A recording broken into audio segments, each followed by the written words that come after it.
My dear students, आप लोगों को बहुत ही मेरी शुभकामनाएं। आप लोग मेरे वीडियो को देखते हैं, इसके लिए धन्यवाद भी। मैं यही चाहूँगा कि आप लोग मेरे वीडियो को अधिक से देखें और लाइक करें, सब्सक्राइब करें, शेयर करें। आज मैं आप लोगों को सेल थियरी के बारे में पहले बताया हूँ। आज मैं आप लोगों को सेल ऑर्गेनाइजेशन के बारे में बता रहा हूँ कि सेल किस तरह से ऑर्गेनाइज होते हैं और क्या क्या निर्माण होता है। सबसे पहले तो आप लोगों को बताया था मैं कि सेल क्या है। तो सेल जो होता है smallest living unit of the body है, यानी of the body is cell. Smallest living unit of the body is cell. मैं बताया था सेल से ही किसी भी तरह के लिविंग थिंग्स का निर्माण होता है। अब देखिए, जो भी सेल होते हैं एक सिमिलर टाइप के जो सेल होते हैं वो कंबाइंड होते हैं आपस में, तो टिश्यू का निर्माण करते हैं। तो टिश्यू क्या है? ये group of cell performing similar function forming tissue. माने सिमिलर फंक्शन, अगर सेल है और ऐसे सेल हैं जिनका फंक्शन सेम है तो वो एक ग्रुप बनाते हैं, और वह ग्रुप जो बनाते हैं सिमिलर फंक्शन का वो जो है टिश्यू कहलाते हैं। तो इस तरीके से सेल जो होता है, टिश्यू जो होता है, एक group of cell performing similar function forming tissue. यह जो ग्रुपिंग होती है, ऐसे सेल की ग्रुपिंग होती है जिनका फंक्शन एक जैसा हो, सिमिलर हो। तो सिमिलर अगर फंक्शन है तो वो सेल आपस में ऑर्गेनाइज होते हैं, यानी ग्रुप बनाते हैं। तो वो ग्रुप बनाकर ऑर्गेनाइज होते हैं, तो इसी को हम ऑर्गेनाइजेशन बोलते हैं। तो इस तरह से एक group of cell performing similar function form a tissue, तो टिश्यू का निर्माण करते हैं। टिश्यू में जैसे इपिथेलियस टिश्यू है, बहुत सारे टिश्यू हैं। अब आपका आ जाइए ऑर्गन्स। ऑर्गन क्या है? तो some type of tissues organise to form an organ. कुछ टिश्यू ऐसे होते हैं कि सब आपस में मिलके, यानी जब ऑर्गेनाइज होते हैं तो वो एक ऑर्गन का निर्माण करते हैं। तो ऑर्गन जैसे मान लीजिए हमारा माउथ है, स्टोमक है, किडनी है, लीवर है, हार्ट है, ये सब हमारे अलग अलग ऑर्गन्स हैं। कुछ ऑर्गन्स हमें बाहर से दिखते हैं, कुछ हमारे बॉडी के अंदर है, दिखते नहीं है। तो ये ऑर्गन जो होता है वह टिश्यू का ऑर्गेनाइजेशन होता है। जैसे सबसे पहले सेल का ऑर्गेनाइजेशन होगा तो टिश्यू का ऑर्गेनाइजेशन होगा तो ऑर्गन। तब जो है ऑर्गन सिस्टम में, अब इसके बाद से जो है क्या है ऑर्गन सिस्टम। तो various organs with different structures work together to form a specific function.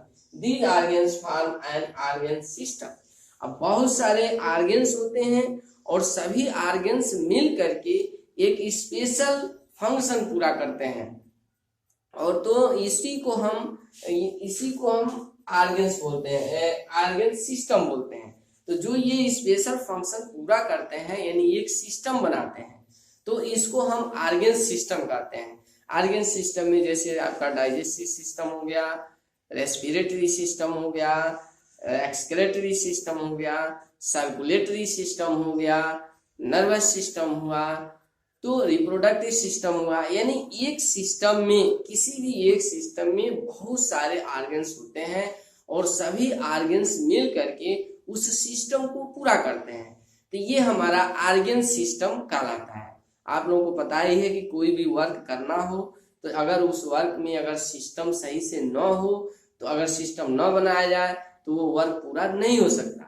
अगर किसी वर्क को करने के लिए जितने भी ऑर्गन्स हैं, अगर कोई भी ऑर्गन्स उसमें से अगर डिस्टर्ब हो जाते हैं तो वो आपका सिस्टम डिस्टर्ब हो जाता है। जैसे आपके डाइजेस्टिव सिस्टम का एग्जांपल ले लीजिए। डाइजेस्टिव सिस्टम में आपका माउथ है, आसोफेगस है, स्टोमक है, small intestine, large intestine, anus, ये जितने भी ऑर्गन्स हैं ये सारे मिल करके एक फंक्शन यानी डाइजेस्टिव सिस्टम को, पूरे सिस्टम को पूरा करते हैं।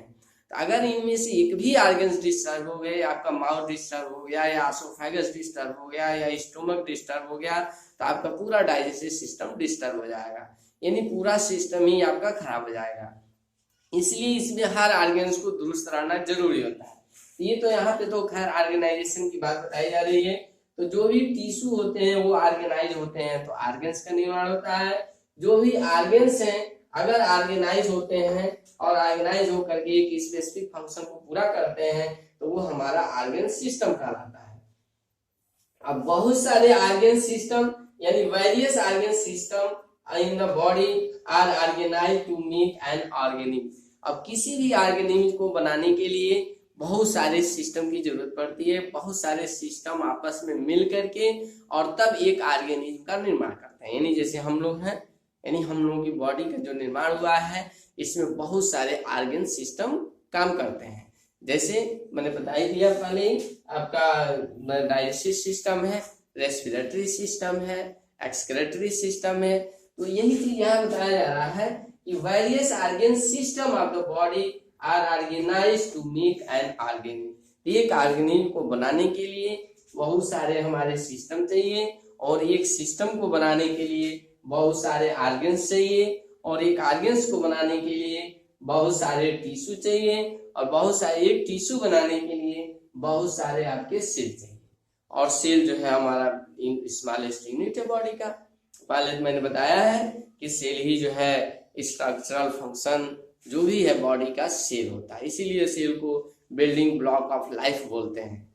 तो सेल जो है हमारा बिल्डिंग ब्लॉक ऑफ लाइफ है। इसमें आपको हमने समझाया कि इनका ऑर्गेनाइजेशन क्या हो, किस तरह से होता है। आपको ये बहुत अच्छे समझ में आ भी गया होगा। बस आपको यही समझना है कि सेल जब ऑर्गेनाइज होते हैं तो टिश्यू का निर्माण होता है, टिश्यू जब ऑर्गेनाइज होते हैं तो ऑर्गन्स का निर्माण होता है, जब ऑर्गन्स ऑर्गेनाइज होते हैं तो वो ऑर्गन सिस्टम का निर्माण करते हैं, और जब बहुत सारे ऑर्गन सिस्टम मिल करके और एक ऑर्गेनिज्म को बनाते हैं। हम लोग जो भी हैं ये मल्टी सेलुलर ऑर्गेनिज्म है, इसीलिए इसमें ये सारे सिस्टम हमको चाहिए। जो सिंगल सेल के ऑर्गेनिज्म होंगे वह सिंगल सेल के अंदर ही सारा सिस्टम उनका पूरा हो जाता है, इसलिए उनको अलग से सेल टिश्यू और ये सब चीजों की जरूरत नहीं पड़ती है। वो एक ही सेल के अपने डिजाइन को अदल बदल के अपने हिसाब से और फंक्शन को पूरा कर लेते हैं। तो माय डियर स्टूडेंट्स, आप लोगों को सेल ऑर्गेनाइजेशन मैंने बताया। अब सेल ऑर्गेनाइजेशन आप लोग समझ लिए और मैं आगे वीडियो बनाऊंगा जो और भी सेल के बारे में बताऊंगा, सेल का स्ट्रक्चर और फंक्शनल, यानी सेल के स्ट्रक्चर में क्या क्या होता है ये मैं आप लोगों को अगले वीडियो में बताऊंगा। That's all.